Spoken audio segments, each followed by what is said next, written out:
Welcome! In this session, we will tackle LeetCode problem number 372, titled SuperPow. This problem challenges us to compute a modular exponentiation efficiently when one of the inputs is represented as an array. It's an intriguing mix of math and programming, so let's dive in. In this problem, you're tasked with calculating the result of a raised to the power of b, then taking the modulo 1337 of that result. Here, a is a positive integer, and b is a list of integers representing a very large number, where each element in the list is a single digit, with the most significant digit appearing first. Since the number formed by b can be astronomically large, it's not feasible to compute a b directly. Therefore, the challenge lies in handling this computation efficiently. Your goal is to return the value of a to the power of b, %1337 based on the given inputs. For example, if a is 2 and b is the array 3, the value of b as a number is simply 3. Raising 2 to the power of 3 gives 8, and taking the modulo 1337 of 8 still results in 8. So the output in this case is 8. Another example involves a is 2 and b as 1, 0. Here, the value of b is 10, so 2 raised to the power of 10 equals 1024.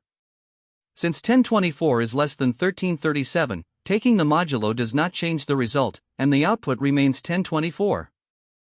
In a more complex example, consider when a is 214, 748, 3647 and b is 200.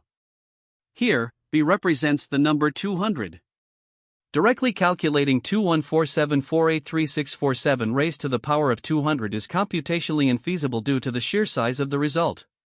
However, by applying modular arithmetic step by step, we can efficiently compute 214,748,3647 200, %1337.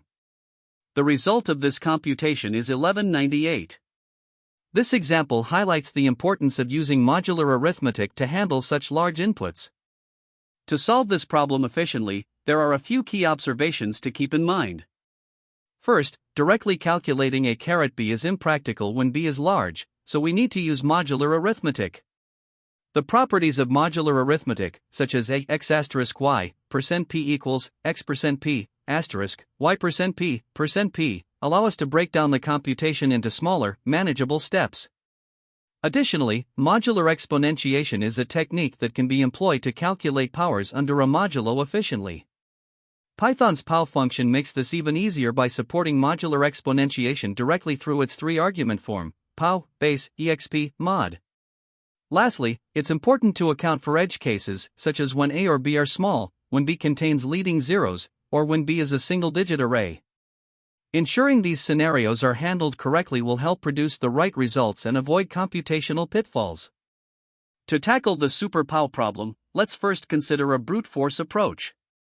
The intuition here is straightforward: directly calculate the power a b and take modulo 1337. Since the exponent b is given as an array of digits, we would first need to construct the integer it represents and then compute the power.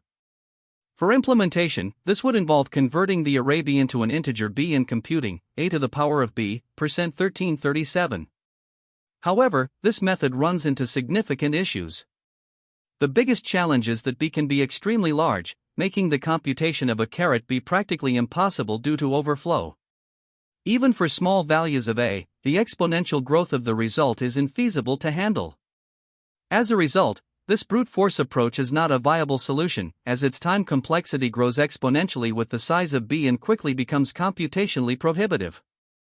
To address the limitations of the brute force method, we can turn to an optimized modular exponentiation approach. The key insight here lies in modular arithmetic, which tells us that b %c is equivalent to %c b%c%c.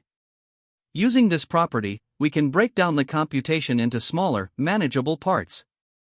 When the exponent b is represented as an array of digits, we can think of the integer b as a sum of terms like d1 *10 n1, d2 10 n2, and so on.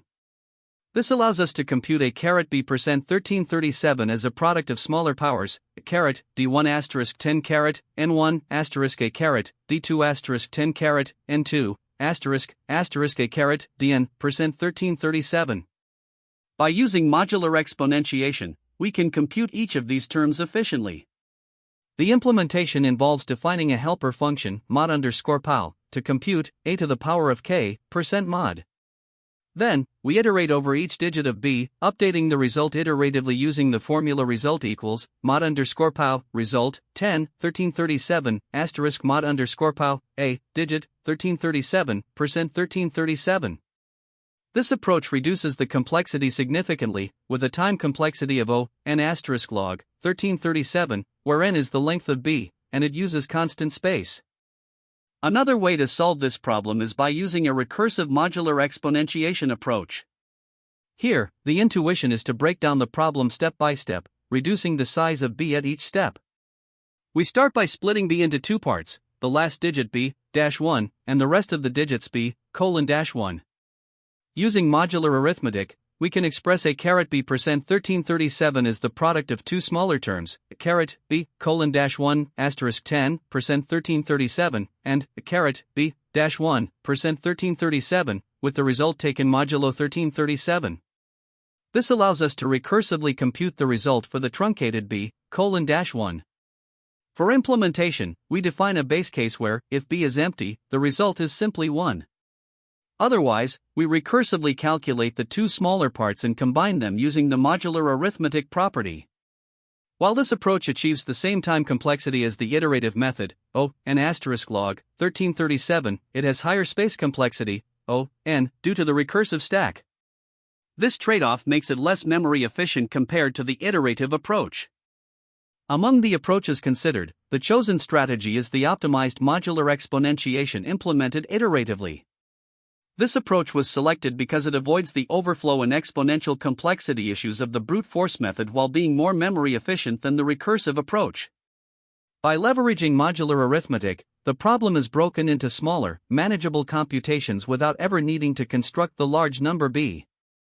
This ensures intermediate results remain within a feasible range. The iterative approach is also straightforward to implement and debug, making it a practical choice. While both the iterative and recursive optimized methods share the same time complexity, the iterative version's constant space usage gives it an edge.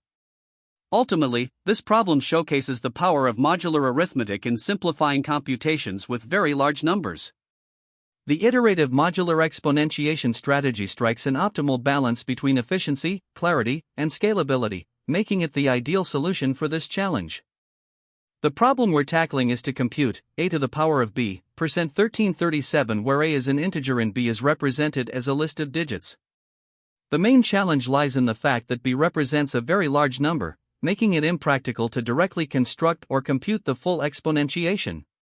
Instead, we need to use an efficient approach based on modular arithmetic. To break this down, modular arithmetic allows us to simplify calculations by taking intermediate results modulo 1337. For example, x asterisk y %1337 is equivalent to x %1337 asterisk y %1337 %1337. This property can also be extended to modular exponentiation, letting us compute a to the power of b %1337 iteratively by processing smaller components of b. Since b is given as an array of digits, we can represent it as a mathematical expression, where each digit contributes to the overall value of b. Instead of constructing this large number, we calculate the result iteratively using modular arithmetic to keep computations efficient and manageable. To solve the problem, we use an iterative modular exponentiation approach. We start with an initial result, res, set to 1. For each digit in b, we first compute res_10 %1337, which accounts for the shift in place value as we move through the digits of b.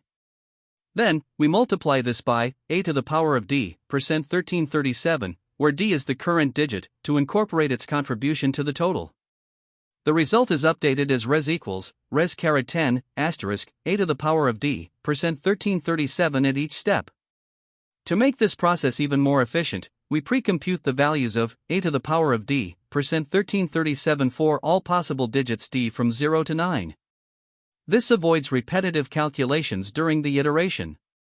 There are also a few edge cases to handle. If b is empty, the result is 1 since any number raised to the power of 0 is 1. If a is 0, the result is 0 because 0 raised to any positive power is 0. Additionally, we can simplify calculations for large values of a by taking a %1337 initially. Pre-computing modular powers plays a crucial role in optimizing this algorithm.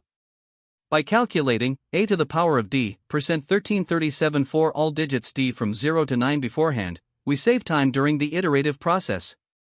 These pre-computed values can be stored in an array, making them quick to access as needed. For the actual computation, we maintain a single variable, res, which is updated iteratively to compute the final result. The pseudocode illustrates this approach. First, we pre-compute the modular powers of a for digits 0 to 9. Then, we iterate through the digits of b, updating res at each step by first raising it to the power of 10 modulo 1337 and then multiplying it by the pre-computed value corresponding to the current digit. This ensures that the computation remains efficient even for large inputs. Finally, the function returns the computed result, which is a to the power of b %1337. Analyzing the complexity of this algorithm, the time complexity primarily comes from two parts: pre-computing the modular powers, which takes O(10) operations, and iterating through the digits of b, which involves O(len) b operations. Since each iteration involves modular multiplications and exponentiations, the total time complexity is O(len) b. In terms of space complexity, we only use an array of size 10 to store the pre-computed powers and a single variable, res, to store the result. This brings the total space complexity to O(1) additional space, making the algorithm both time efficient and space efficient. Now let's walk through an example to see how this works. Suppose the input is a equals 2 and b equals 1, 0. First, we pre-compute 2 to the power of d %1337 for all d from 0 to 9. For instance, 2 caret 0 %1337 equals 1, 2 caret 1 %1337 equals 2, 2 caret 2 %1337 equals 4, and so on, up to 2 caret 9 %1337 equals 512. We initialize res to 1 and process each digit of b iteratively. When processing the first digit, 1, we calculate res caret 10 %1337, which is 1 to the power of 10 %1337 equals 1. Then, we multiply this by 2 caret 1 %1337, which is 2, updating res to 1 by 2 %1337 equals 2. Next, we process the second digit, 0. Here, we compute res caret 10 %1337, which is 2 to the power of 10 %1337 equals 1024. Since the current digit is 0, we multiply this by 2 caret 0 %1337, which is 1. This gives res equals 1024 by 1 %1337 equals 1024. After processing all digits in b, the final result is 1024. This example demonstrates how the algorithm efficiently computes the result using modular arithmetic and pre-computed values, avoiding the need to construct or directly handle the large number represented by b. This solution efficiently calculates a to the power of b %1337 where b is represented as a list of digits. The key bottleneck is the massive size of the exponent implied by the list b, which makes direct computation infeasible. The solution uses modular arithmetic properties to break down the problem into smaller, manageable calculations. First, we define a helper function modular exponentiation, x, y, to compute x to the power of y, %mod efficiently using the method of exponentiation by squaring. This function iteratively reduces the problem size by having the exponent y while squaring the base x modulo mod. This ensures that we never compute unnecessarily large intermediate values. The main function initializes the result to 1. It then iterates through each digit in the list b. For each digit, the solution applies the modular arithmetic property, a caret b1 asterisk a caret b2 %mod equals, a caret b1 %mod asterisk, a caret b2 %mod. This allows us to compute the contribution of each digit in b separately, avoiding the need to construct the full number b. For each digit in b, the result is updated by combining the contribution of the current value of result raised to the power of 10, using modular exponentiation, result, 10, and the contribution of the digit itself, using modular exponentiation, a, digit. This ensures that the powers of 10 are accurately accounted for as we process each digit. Finally, the computed result is returned as the solution. This implementation is efficient, leveraging modular arithmetic properties to handle the large size of b. It ensures correctness and avoids overflow, as intermediate computations are continually constrained by the modulus 1337. Here, we start by importing the necessary classes and defining our solution class. Inside, we declare a constant mod with a value of 1337, which is used to ensure that our results stay within manageable bounds during modular arithmetic. Next, we define a helper function called modular exponentiation that calculates x to the power of y %mod efficiently. The method begins by taking the modulo of x with mod to prevent overflow. Then, using a while loop, we repeatedly check if the current value of y is odd. If it is, we multiply x with the current result and take modulo mod. After that, we have y and square x, again taking the modulo. This iterative approach allows us to compute the modular exponentiation in logarithmic time, which is crucial for handling large inputs efficiently. Finally, we move to the superpow method, which takes two inputs, an integer a and a list of integers b. We initialize the result to 1 and then iterate through each digit in the list b. For each digit, we utilize the modular exponentiation properties to update the result. Specifically, we raise the current result to the power of 10 and then multiply it with a raise to the power of the current digit, taking modulo mod at each step to keep the computation efficient. The final step in this method is to return the computed result after processing all the digits in the list b. This approach leverages modular arithmetic and the properties of exponents to efficiently calculate the result for potentially large numbers, even when the input list b represents a very large exponent. The modular reductions at each step ensure that the calculations remain manageable and performant, adhering to the constraints of the problem.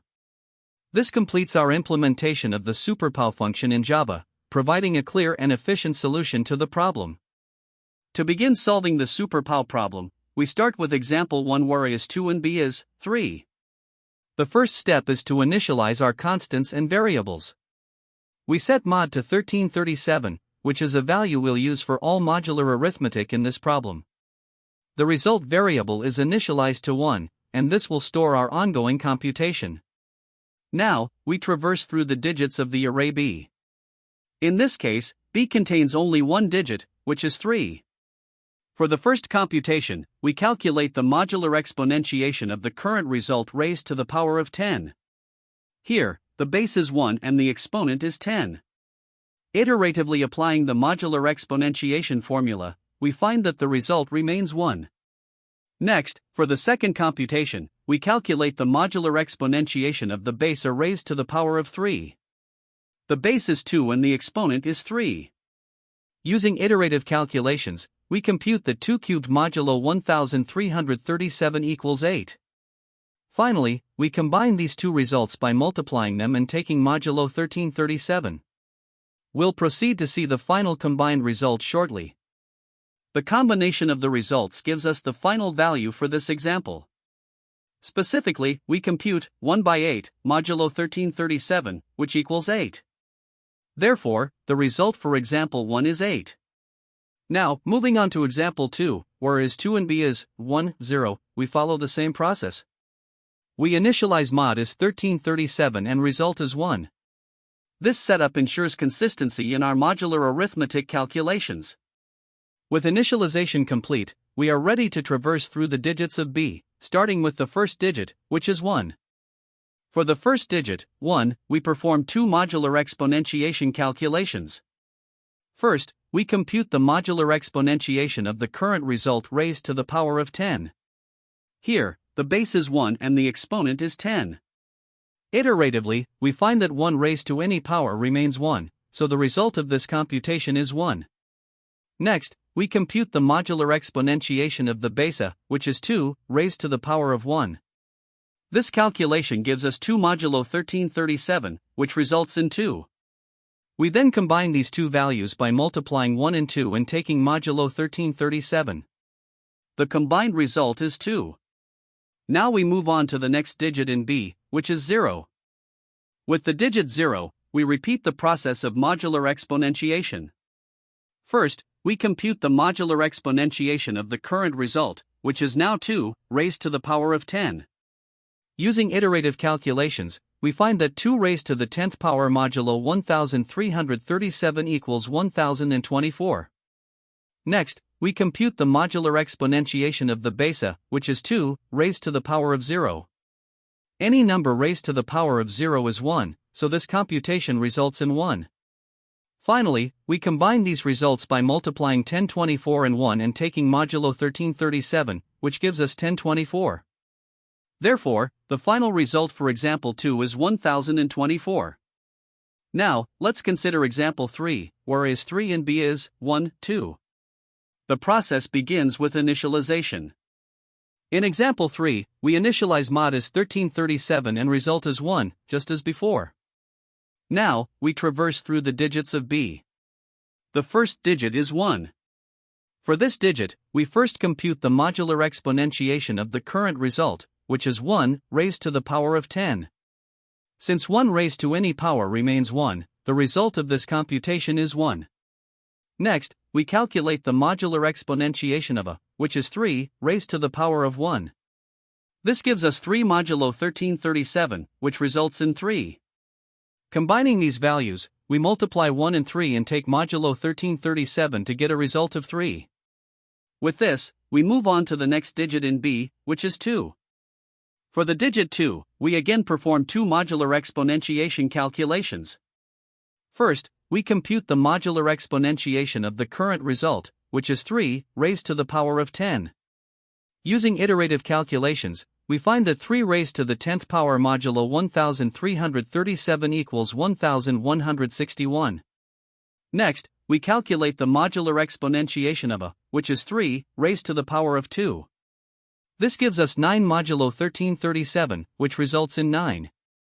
Finally, we combine these results by multiplying 1161 and 9 and taking modulo 1337. The combined result is 387. Thus, the final result for example 3 is 387. This concludes our walkthrough of the solution process for the SuperPOW problem. To analyze the time complexity of our solution, let's start by looking at the outer loop. The input b is given as a list of digits, and we iterate over each digit in this list. If the length of b is n, then the loop will execute exactly n times. Within each iteration, we make 2 calls to the modular_exponentiation function. This function calculates x to the power of y, %mod using an efficient method called exponentiation by squaring. The number of multiplications required is proportional to the base 2 logarithm of y. For the first call, where the arguments are, result, 10, the value of y is 10, and since the logarithm of a constant like 10 is also constant, this operation runs in 1 time. Similarly, the second call is made with arguments, a digit. Here, y is the value of digit, which is a single-digit number between 0 and 9. The logarithm of any single-digit value is constant, so this operation is also 1. Now, considering the total time complexity, each iteration of the loop involves 2 calls to the modular_exponentiation function, and since each call is 1, the work done per iteration is constant. Multiplying this constant work by the n iterations of the loop, the overall time complexity of the solution becomes n, where n is the length of the list b. Shifting to space complexity, the modular_exponentiation function uses a small, fixed number of variables, such as x, y, and result, all of which occupy constant space. Since there is no recursion or additional data structure usage, the space complexity for this function is 1. Similarly, the SuperPOW function operates with a few variables like result and mod, and it does not allocate extra space beyond these constants. The input list b is given as part of the input and does not count as additional space. Therefore, the total space complexity of the solution is 1. To understand why this approach is efficient, it helps to compare it with a brute force method. A naive approach would directly compute a b, treating b as a large integer. Since b in this case is represented as b underscore 0 asterisk 10 caret n1 plus b underscore 1 asterisk 10 caret n2 plus, the number of multiplications required would grow proportionally to the value of b, denoted as m. This leads to a time complexity of m, which is infeasible for very large b. On the other hand, our optimized solution takes advantage of modular arithmetic and the efficient method of exponentiation by squaring. By iterating over the digits of b instead of treating it as a single large number, we reduce the time complexity to O, n, where n is the length of b. This is a significant improvement, especially when n is much smaller than m. In summary, while both approaches have a space complexity of O(1), the optimized approach drastically improves the time complexity, making it practical for large inputs. Finally, let's solidify the time complexity analysis with a mathematical proof of the big O notation. The modular exponentiation function reduces its exponent by repeatedly squaring the base and having the exponent until the exponent reaches 0. This process takes O, log, y, iterations, where y is the exponent. In our case, y is constant for all calls to this function, either 10 or a single digit, so the time complexity of each call is O(1). In the superpow function, the outer loop runs n times, and within each iteration, we make two constant time calls to modular exponentiation. Multiplying the n iterations by the O(1) cost per iteration gives a total time complexity of O(n). As for space complexity, neither the superpow function nor modular exponentiation uses recursion or additional data structures. The number of variables involved is constant, leading to an overall space complexity of O(1). This efficient use of time and space makes the solution both scalable and practical for large inputs. When working on the superpow problem, there are some common mistakes you should be mindful of. One frequent error is directly constructing the full integer from the array b. For example, if b is 1, 0, 0, 0, converting this to the integer 1000 might seem intuitive, but it's highly inefficient. For large arrays, this approach can lead to memory overflow and excessive computational costs. Instead, you should leverage modular arithmetic properties to work with the array without converting it into a full integer. Another mistake is ignoring modular reduction during intermediate steps. When computing large powers, if you don't take modulo 1337 at each step, the numbers can grow too large to handle, potentially causing overflow errors. Modular arithmetic helps here as well, since it allows you to simplify calculations and keep results manageable. Lastly, there's the issue of misunderstanding modular exponentiation rules. A common error is applying the formula a to the power of b %c as if it were equivalent to %c b%c, which is incorrect. The accurate approach is to compute modular exponentiation properly, ensuring that you apply the formula %c b%c to maintain correctness and efficiency. Another potential pitfall is overcomplicating the recursion. Writing recursive functions for modular exponentiation can become complex and difficult to debug, especially when handling large inputs. This can even lead to stack overflow errors. A better solution is to use iterative modular exponentiation, or to implement a tail recursive approach, both of which are more robust and efficient for large datasets. Additionally, many implementations fail to consider edge cases, which can lead to runtime errors or incorrect results. For instance, inputs like a equals 0, b equals 0, or b containing leading zeros might not be properly handled. To avoid these issues, it's critical to explicitly address such edge cases in your implementation. This ensures that your solution is both complete and reliable. When discussing this problem during an interview, there are certain insights that can make a strong impression.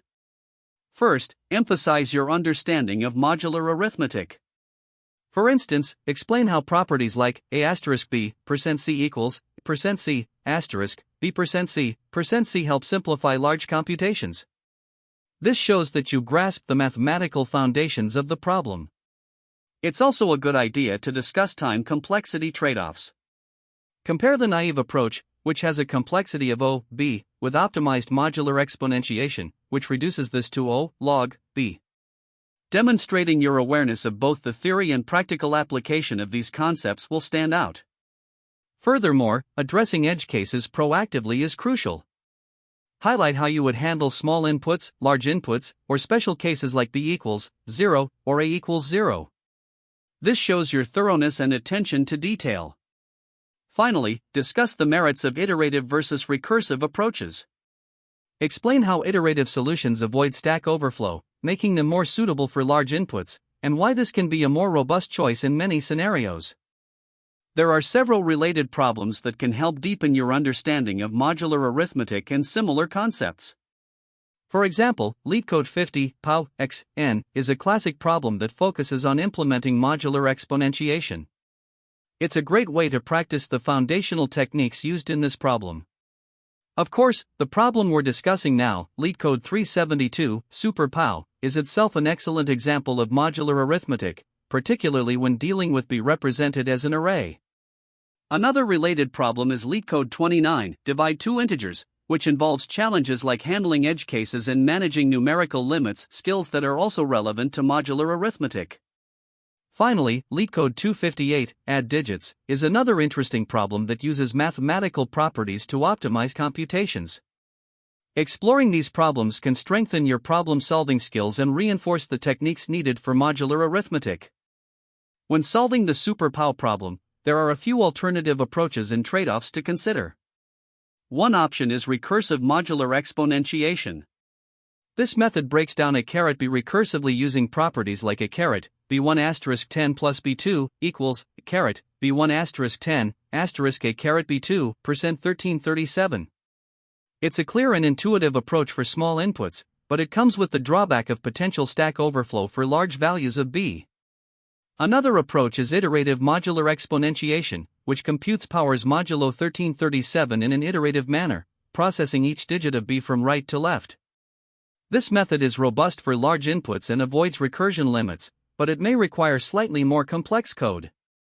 Finally, Python offers a built-in power function, pow a b mod, which can be used to compute modular exponentiation in a single line.